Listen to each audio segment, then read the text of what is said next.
Steve, thanks so much for being on the program. Yeah, good morning. Thanks for having me. Appreciate it. Appreciate what you guys do every morning. Steve, I always love getting emails from you, and we know you're an avid listener, so thanks for taking the time to join us. Now, you've been a part of the school choice movement in Colorado probably for a few decades now, since its inception. Tell us why Amendment 80 is so important to support on the ballot. Well, Amendment 80 just simply enables and sort of memorializes the idea of school choice being part of the constitutional fabric. It doesn't produce any particular program or advance anything specific. It just simply lays the groundwork, the framework, the groundwork, if you will, for further legislation and public policy. Anything that can move the idea of empowering parents ahead has got to be attractive and is exactly what Colorado needs. Well, every state, every parent should be empowered to choose whatever school is best for their children. And Amendment 80 simply moves that concept further forward. And again, it just sets the foundation on which we can build in the future. No, Steve, I got to ask you, I grew up in the 80s, kind of before the school choice movement that our family takes advantage of now. We have 2 kids that go to private Christian. We got 2 kids that go to a public charter. In the past, you just kind of put the kid in the neighborhood school, and he went on from elementary to the neighborhood middle school to the neighborhood high school, and then went on to college. Why did the school choice movement pop up? And why not just put our kids in brick and mortar schools in the neighborhood? School choice is a concept that was essentially created by Milton Friedman in the 50s or 60s. And it responded to what became the trend that began in those years, 50, 60 years ago, as public education started to decline. I'm a product of public schools. My kids are. My son is a public school teacher. I started off my career as a teacher. But when the performance in the districts themselves, when actual education starts to fail to serve the needs of our population, then you need to look around for other alternative delivery mechanisms. I believe in I'm a fierce believer in public education, but there's a way to educate the public. There are multiple ways to educate the public, and the choices amongst them ought to be driven by parents, not a single methodology system. Today, public education is essentially a monopoly. Over 90% of the kids in America attend traditional public schools.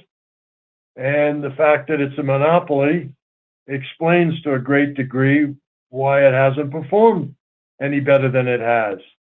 It needs the stimulation of competition and multiple providing mechanisms. Charter schools are a great response, magnet schools,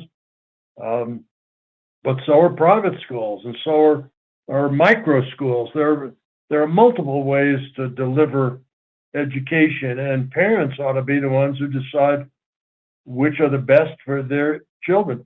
We have a program in Colorado Springs called Parents Challenge that raises private dollars, gives low-income families the resources, both informational and financial, to choose the best schools for their children. The reason I bring it up is that in we have about 350 kids a year in that program, and many of our families that have multiple children send each of their children to a different type of school. They might send one of their kids to a private, one to a charter. They might homeschool another. that's the whole idea, is that we should give the entire menu of choice to every parent, and let that parent make the decision as to where their child gets educated. I mean, we do that in every other aspect of our society, Jeff and Bill. Why have we not done it in education? And it's no small coincidence that we haven't done it in education. Education is the poorest performing institution that we have in our country today. And the explanation is pretty simple. We have a one-size-fits-all delivery model, and that doesn't work for anything else. Why do we think it's going to work in education, which is the most important responsibility we have in our society? Yep. Steve, you're exactly right. Talking with Steve Schuck. You probably know that name. He's a school choice champion here in Colorado and is supportive of Amendment 80, which is on your ballot right now. Speaking of school choice, I've seen lots of studies that particularly urban communities really want the option to be able to send their kids, for instance, to like a religious school. So they're imparting moral values, not just treating or teaching, basic arithmetic, but imparting those moral values that religious education has this too. And simply because they're not wealthy like other people, sometimes that's off the table. And so to be able to provide options for people and to support school choice is important. Steve, I got to ask you, what's the state of school choice in Colorado? The folks that have written Amendment 80 are concerned about how progressives may be moving away from supporting school choice. What are you seeing on the ground here in our state, and is Amendment 80 necessary? Well, anything that moves school choice forward has to be attractive. It's hard for me to believe that anybody wouldn't support Amendment 80. There's no downside to it. However, there's no downside to it to those of us who believe in empowering parents. We want to empower the demand side, not the supply side. I think it's ironic, or maybe predictable, might be more accurate, that the teachers union is pumping $10 million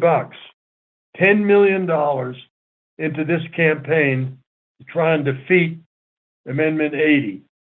I don't know what clearer message could be sent that should to the voters of Colorado, that this is something that we want and need and is good, than to have the teachers unions spend an exorbitant amount of money trying to defeat it. Why would you want to defeat anything that empowers parents to choose what's best for their children, unless you're trying to protect failure? Steve, that is a very good point. Now, similar to what I ran into with Proposition 115, which was the ban on late-term abortion, some groups that should have been on our side didn't necessarily get on board because they wanted, for instance, to ban abortion entirely. And the idea that, well, we're just going to ban late-term abortion, we can't support that. And it created problems within the pro-life community. I've seen some organizations come out and go, well, Amendment 80 isn't perfect. Therefore, I'm not sure we can support it, or we're going to remain neutral. What is your message to the school choice community that may be looking at Amendment 80 and going, well, I have some concerns about maybe future lawsuits down the road about some of the language in here, that type of thing? What's your message to those that have traditionally supported school choice with regards to Amendment 80 that may have some concerns about it? I'll quote the statement you made earlier in your program, Jeff. We cannot let good be the victim of perfect. I'm not sure what's imperfect about Amendment 80. It simply, again, institutionalizes the idea of school choice. To some degree, I think we've misnamed this movement. It's not so much school choice as it is parental choice. But to answer your question directly, my message is support school choice. Yes, this may not do everything we want it to do. We have tried on multiple occasions to get legislation and initiatives supporting school choice passed in Colorado, and the union has defeated us at every turn. But this game is not over. When I'm looking at a report card, Jeff, that describes just using DPS, which is probably more relevant to your audience than the examples in Colorado Springs. But DPS, 30% of the kids, this is from, these are the CMAS, judged by the CMAS scores, comes from this information comes from the Colorado Department of Education. 30% of the kids in DPS can add and subtract at grade level. Some of us who got a better education than some of the kids today can compute that means that 70%, 7 out of 10 kids in DPS cannot add and subtract at grade level. And 60% of them cannot read, write at grade level. Now, what chance do those kids have? And so while the system is trying to clean itself up, and one would question the extent to which they're committed to doing that, they seem to spend more time trying to protect their failure than they do trying to improve on it. But what chance do those kids, the 6 or 7 out of 10 of those kids have in the future? So rather than to wait around till DPS gets its act together, I'm not sure it will in the near term, those kids ought to be able to escape, and they ought to be able, their parents ought to be able to send them to whatever school will do a good job. You know, in the name of in the words of the old Negro spiritual, let my people go. If you can't educate these kids, let their parents take them to whatever school they think will. Steve, you're exactly right. How can anybody oppose that? And I got to ask you this question. What will the teachers union do if this measure fails? How will they use this to drive their agenda in Colorado? Yeah, that's a great question, Jeff.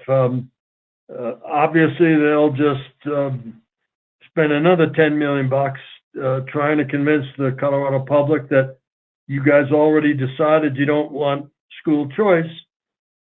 So in every instance in which they have the opportunity, they will pound that drum and say Colorado doesn't want school choice. I don't believe that's the case, and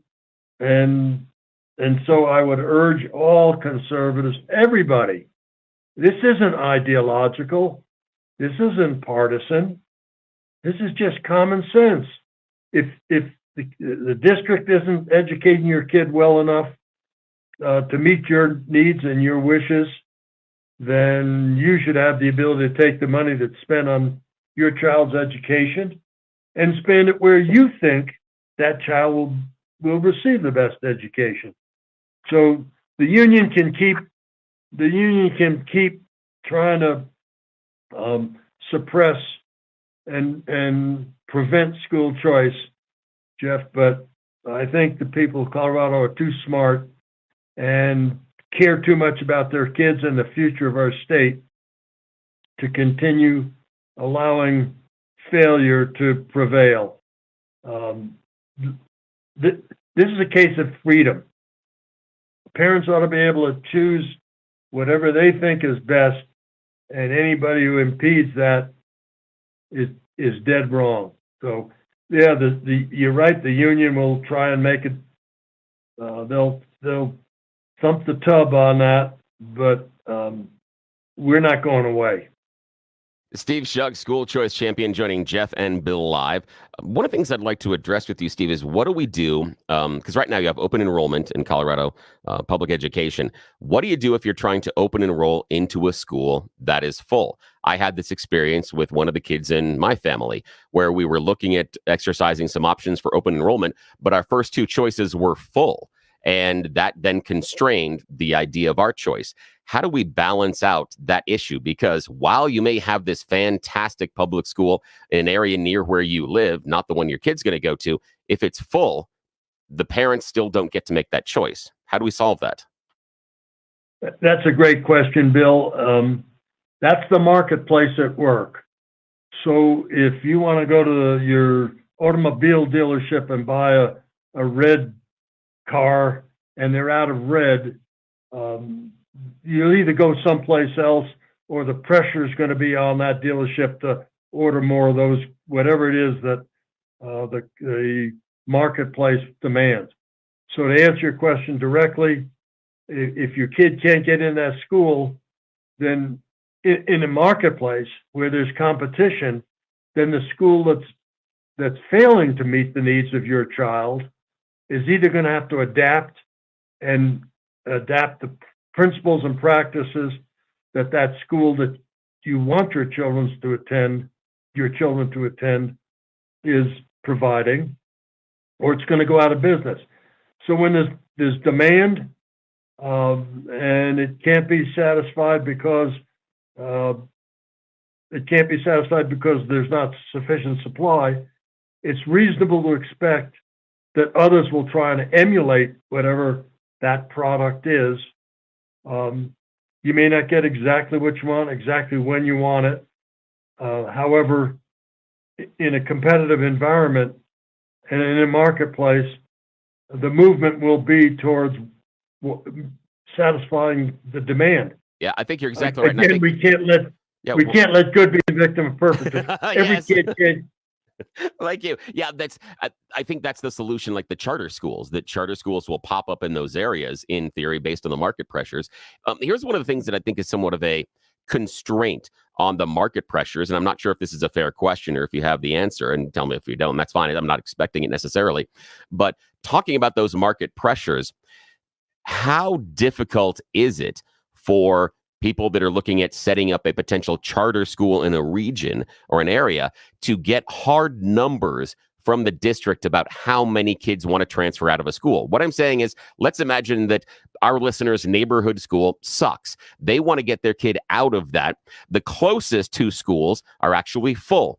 How do the charter schools, how is the marketplace going to get the information, letting us know that there are people that are unhappy with the school near them, they want other choices, and the market has an opportunity to fill it? What I'm having a hard time figuring out sometimes, and this is just my own idiocy, how the market can determine that demand is there. We can see it in other ways, but I think in this educational system, because as you said, a closed monopolistic system, it's much harder to determine those market-driven forces. How do we figure it out?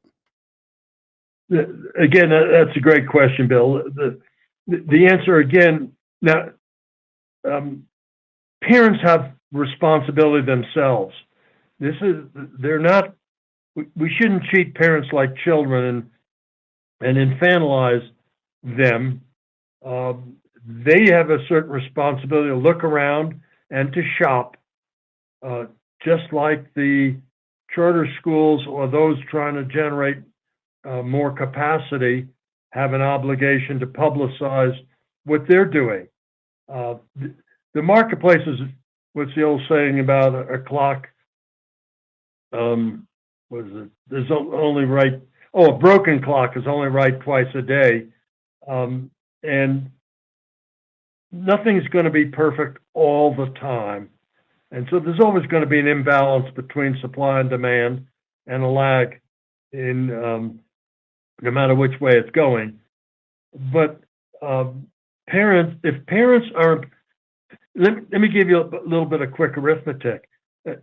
In Colorado, we spend about $10,000 per child on public education, ultimately provided by the state. A typical classroom has what, 25 or 30 kids? That's 250, 300 grand. teacher gets paid whatever, 60, 80 grand, say 100 grand a year, including benefits, etc. Where's the other 150 or 200 grand going? You can't tell me that there aren't ways for creative people to come up with creative ideas about how to deliver education with those kind of resources available to them. So there'll be creative, innovative providers who are going to come up with things that John Walton used to say, "Let 1,000 flowers bloom." I don't know what I don't know. I don't know what schools somebody else might create in their own minds that might be attractive to enough kids to justify the creation of a charter school. But again, parents have a responsibility. They have a responsibility to shop for what's best for their children. We have a responsibility to make certain that the system creates the mechanisms whereby their wishes, their aspirations for their own children can be met. And then it's up to parents to try and create the kind of schools they want for their kids. Yeah, Steve Schuck, Colorado School Choice champion, joining Jeff and Bill live. This is such a special conversation for us to have with our listeners today. And I love the analogy of the flowers, because anybody that has tried to grow flowers here in Colorado understand that there are different growing conditions, temperaments, and different things you have to do for different flowers. And that's a great analogy for kids, because all the kids aren't going to grow the same way. Now, I want to ask you about a difficulty that I see in school choice. I believe in school choice and I believe in market pressure. One of the dangers, I think, not dangers, one of the difficulties, it's a better way to put it. One of the difficulties has to do with we seem to be siphoning out the good students and leaving behind in the local public schools the most expensive and in some ways most difficult kids to teach. And the reason I bring this up personally is one of my kids who's no longer in the public school system but had to navigate it is a special needs kid. He is a kid that is going to be more expensive and more time consuming and more labor intensive to educate than the average student. And what I'm worried about is all the other achieving students will siphon their money and their resources out of the school. And what's going to be left is we're going to have schools where it'll be my son, who has special needs, along with all the kids that are causing problems and don't want to be in class and everything else. So it's going to create, basically, in my mind, almost like a mini special ed / juvie detention hall. That's what I'm worried about some of the school choice. How can we assuage the questions and the reticence of parents like me that would be worried about open school choice leaving their specific kids behind based on their needs? Because charter schools are not ever going to take my kid. He's too expensive. They're not going to be able to take him, and they can't meet his needs. They never will. So how do I deal with that?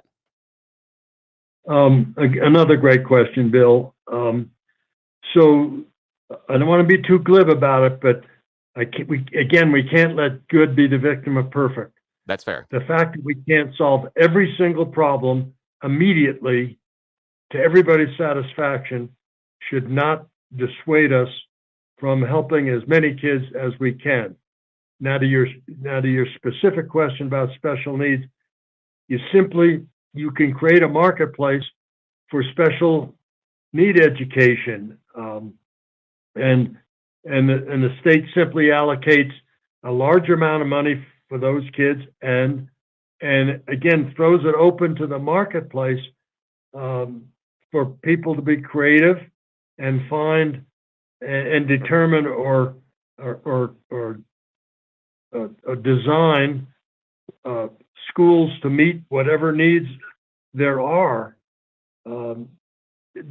Just because, using the example you gave of sort of standard kids leaving the system, leaving special needs kids behind, suggests that there won't be charter schools, magnet schools, creative schools created to meet the demands and needs of those children who have special needs. We should not make the assumption that the only charters that are going to be created, or only private schools that are going to be created, if there's sufficient money to support them, will be for what you might call standard kids. I would argue that there will be the same kind of response to demand in the special need community, if given the opportunity, if given the resources, if given the freedom. I don't believe that just standard public schools are the only ones that can deliver special education. Why should we draw that conclusion? Steve Schuck, school choice champion here in Colorado. Okay, not to make this weird, but I'm going to make this weird. I could kiss you. I'm sorry, because in the last 10 years, I've been looking for anyone involved in the school choice movement to say, for kids like my own, the special need kids, we just give them more money in their voucher, whatever the program it is. Because they're more expensive, we allow more money to travel with them, because that will create the market-based solution. Again, Steve, that's a special this morning, man. Seriously, I could kiss you. Thanks for that. I appreciate that. Steve Schuck, school choice champion. Thank you so much for taking time to join the Jeff and Bill show. Again, he's recommending a yes vote on Amendment 80. Appreciate your time, Steve. Yeah, thank you. Thank you, guys. Have a good day. Jeff and Bill, weekday mornings from 6 to 10 on News Talk 710, KNUS.